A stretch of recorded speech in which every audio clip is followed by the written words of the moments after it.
Terima kasih rakan kita di studio.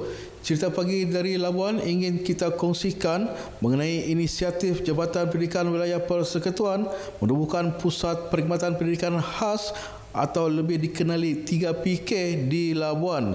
Mengulas lebih lanjut bersama saya Pengarah Jabatan Pendidikan Wilayah Persekutuan Labuan, Encik Yahya Ahmad Putih, untuk berkongsi mengenai inisiatif ini. Assalamualaikum dan selamat pagi tuan. Waalaikumsalam warahmatullahi wabarakatuh dan selamat pagi.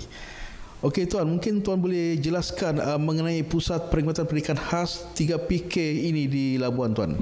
Okey, terima kasih. Ya, sebenarnya Pusat Perkhidmatan Pendidikan Khas atau 3PK ditubuhkan sebagai satu daripada inisiatif Kementerian Pendidikan Malaysia untuk memperkukuh ekosistem sokongan kepada murid berkeperluan khas di Labuan.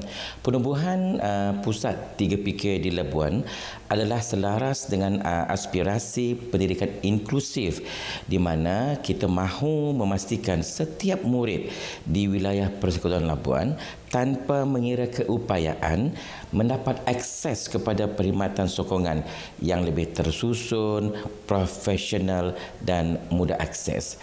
Itu sebenarnya apa yang dihasratkan menerusi Pusat 3PK.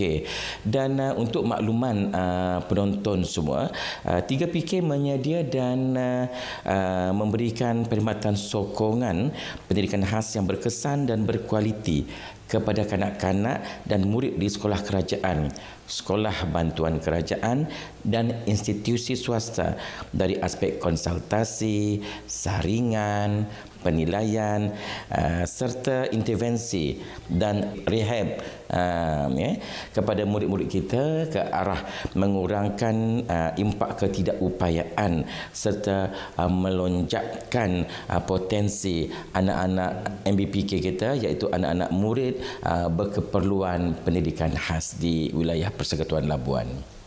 Okey tuan, seperti dimaklumkan pusat ini baru ditubuhkan di Labuan dan mungkin tuan boleh jelaskan apakah peranan dan apakah kelebihannya pusat ini?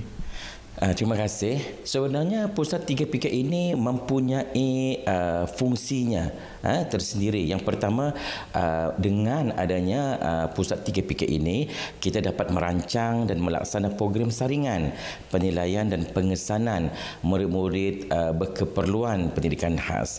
Yang kedua, menerusi Pusat 3PK ini, kita dapat merancang dan melaksanakan intervensi awal untuk meningkatkan potensi dan kemahiran murid-murid MBPK bagi mengikuti persekolahan.